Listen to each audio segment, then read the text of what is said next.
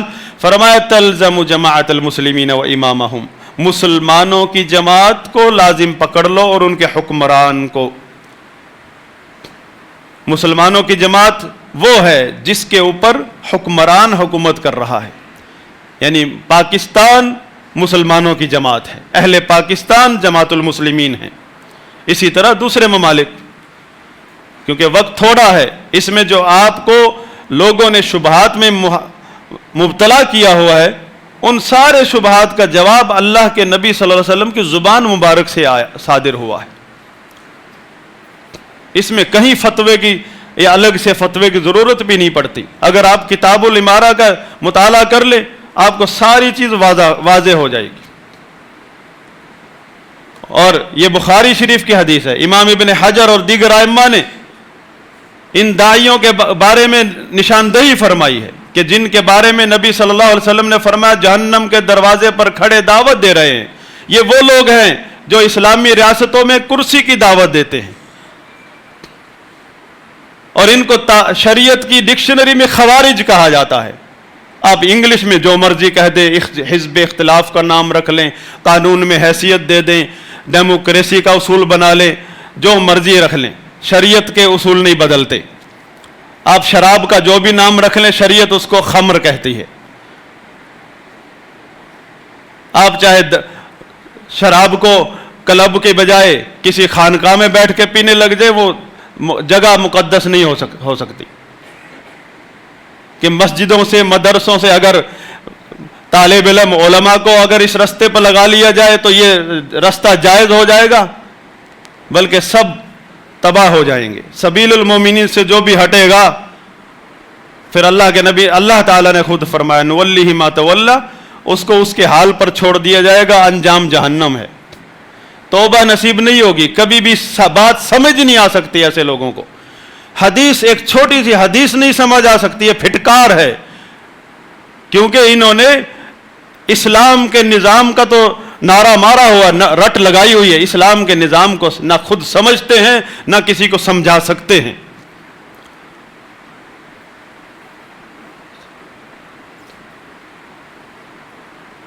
یہ دوسرا فتنہ بتایا ہے ریاست کے اندر ایک حکمرانوں کا فتنہ ہے، اس کے بارے میں اصول یہی بتایا کہ آپ نہ زبان سے ان کے خلاف نکل سکتے ہیں نہ عملاً نکل سکتے ہیں، بلکہ محدثین ائمہ کرام ان لوگوں کو اخبث الخوارج کہتے ہیں جو تلوار لے کر تو نہیں نکلتے لیکن نکلنے کو جائز سمجھتے ہیں اور ایسی باتیں کرتے ہیں جس سے لوگ نکلنے کو جائز سمجھیں۔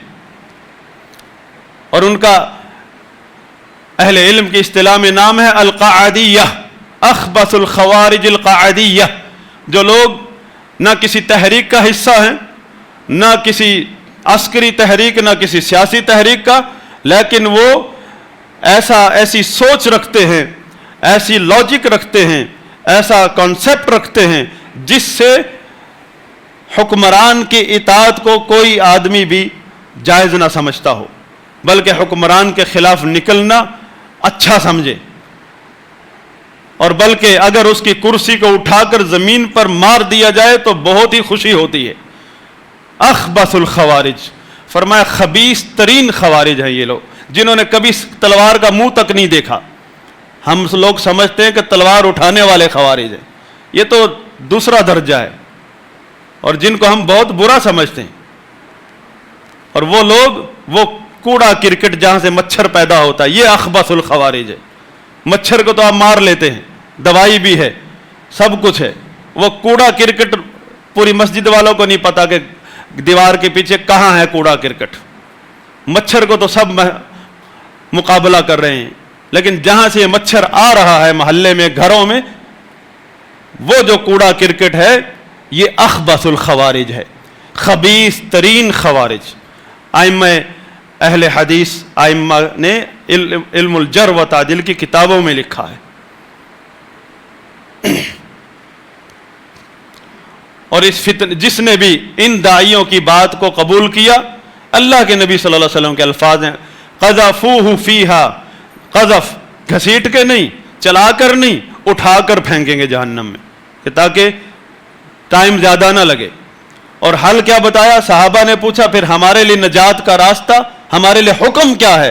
فرمایا تلزم جماعت المسلمین و امامہم، مسلمانوں کی جماعت کو لازم پکڑ لو اور ان کے حکمران کو. اس کا مطلب قطعاً یہ نہیں کہ آپ حکمران کی سیاست میں شامل ہو جاؤ، یعنی جو حکمران کی بھی تو ایک پارٹی ہو سکتی ہے، وہ بھی تو گمراہ ہو سکتا ہی نہیں جیسا. اس کا قطعاً یہ مطلب نہیں.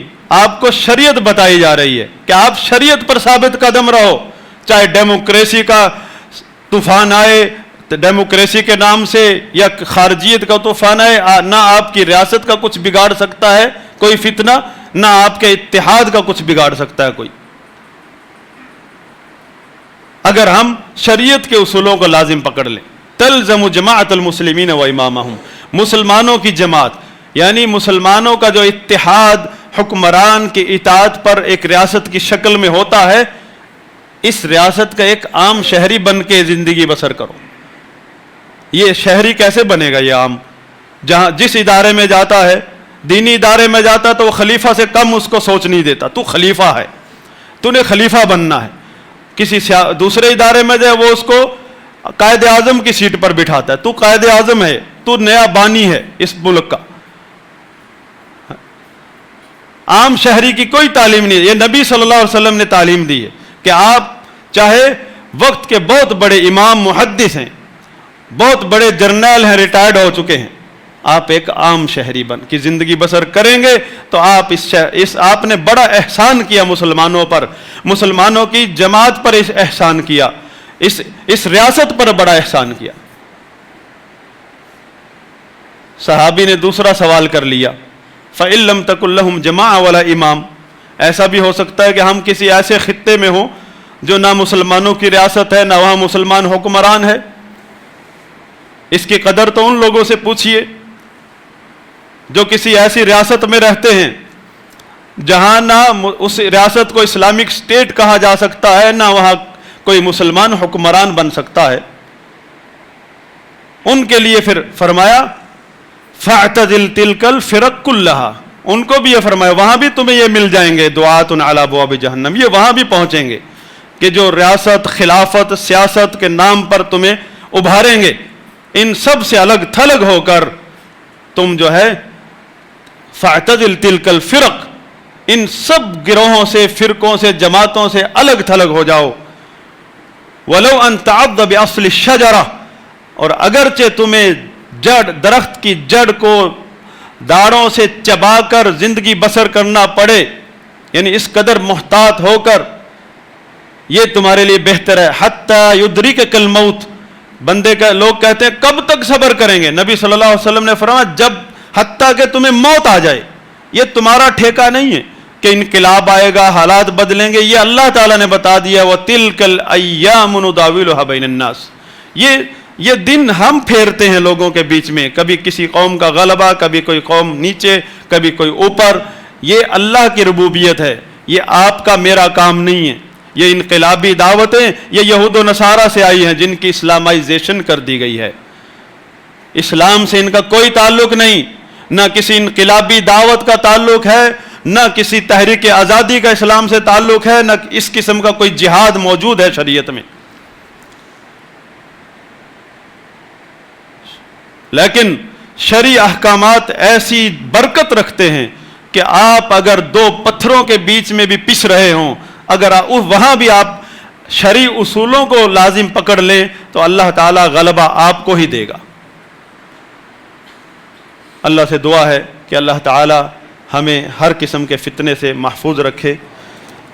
اس بارے میں بار بار میں گزارش کرتا ہوں، مسلم شریف میں کتاب الامارہ ہے، بخاری شریف میں کتاب الفتن ہے، اس کے بعد کتاب الاحکام ہے، مشکات شریف کی کتاب الفتن ہے.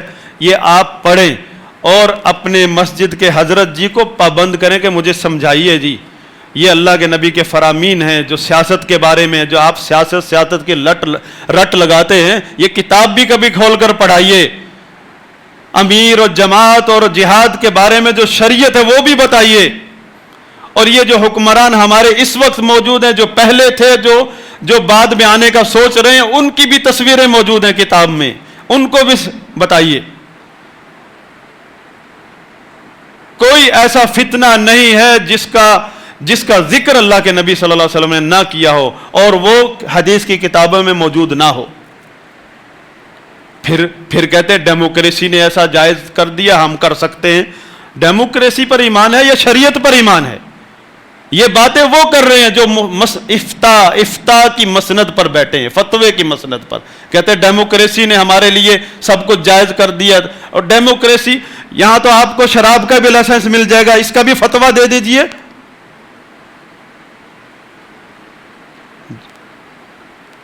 زنا کا بھی مل جاتا ہے لائسنس، تو یہ بھی جائز ہو جائے گا۔